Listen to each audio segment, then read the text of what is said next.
Hello everybody, what's going on? So few big updates are coming from NIO. The flagship era for NIO has officially shifted into high gears. News just broke from Beijing.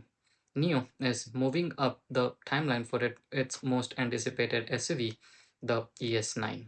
Originally slated for June, NIO has confirmed via Weibo post that the official launch and more importantly the first deliveries will begin on May 27th. This isn't just a minor scheduling week. It's a strategic signal when an automaker pulls a delivery date forward in the current competitive landscape. It suggests high production confidence and a desperate urgency to capture market share. Today, we are breaking down the specs of the ES9 and the massive 10,000 kilometer endurance challenge currently underway, and why this specific model might be the catalyst that finally re-rate NIO stock in eyes of institutional investors. The ES9 is being positioned as a value flagship, a concept that sounds like a contradiction until you look at the pricing tier. With a pre-sale starting price of 528,000 yuan, around $77,000 for the full vehicle, or 420,000 yuan via battery as a service model. NIO pricing this significant lower than the ultra-luxury ET9 sedan. The hardware under the hood, however, remain top tier. We are talking about the in-house developed 5 nanometer Senji chip. NIO answers to NVIDIA dominance in autonomous driving compute. The ES9 also feature the Skyride chassis system and the SkyOS vehicle operating system. By putting their most advanced R&D into the vehicle, priced 30% lower than their luxury sedan, NIO making a clear play for the high volume premium SUV segment. This is the trickle down technology strategy in the real time. Develop the best tech for hollow cars, then mass produce it in the SUV that the market actually buys in bulk. Apart from that, one another big news which is coming from Neozen is this. On May 6th, NIO kicked off a 10,000 kilometer shortest time driving challenge for the ES9. This isn't just a marketing stunt, it's a stress test of NIO Power Swap network. The fleet is traversing a dozen provinces, aiming for a finish line in Duma. I don't know how to say that.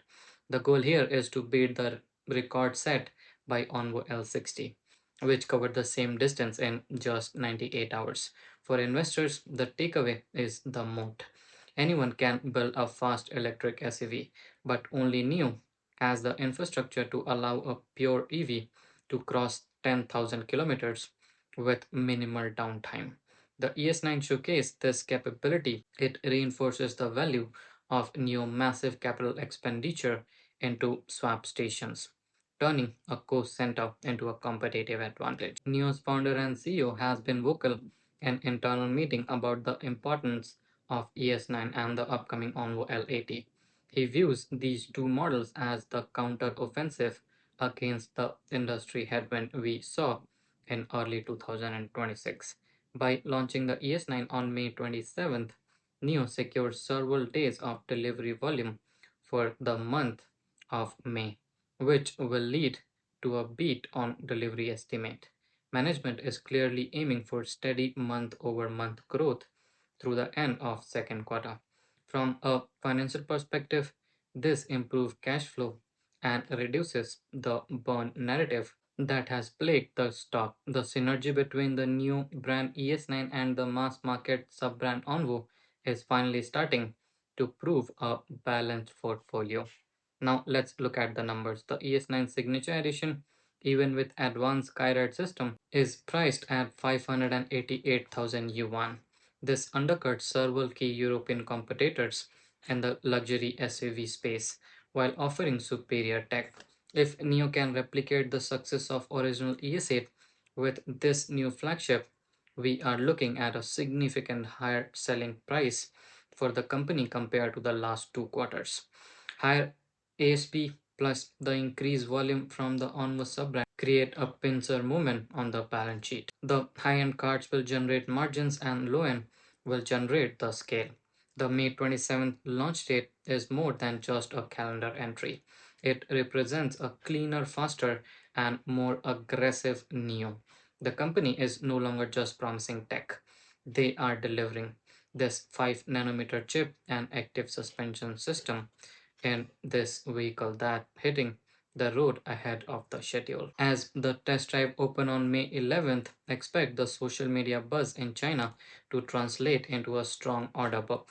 For shareholders, the early delivery for the ES9 is the vote of confidence from management. The infrastructure is ready, the tech is proprietary, and the timing is perfect. If you have been waiting for a reason to feel optimistic about NEO trajectory heading into the second half of 2026, the ES9 is it. The flagship has arrived and it is moving fast. The main reason why I would say that analysts are interested about this car is because this car is going to generate huge margin for the company on its balance sheet, and because of that their profits will improve a lot, and we will see the same effect on its share price as well. So prepare now. With that said, thank you so much for being here. See you in next one.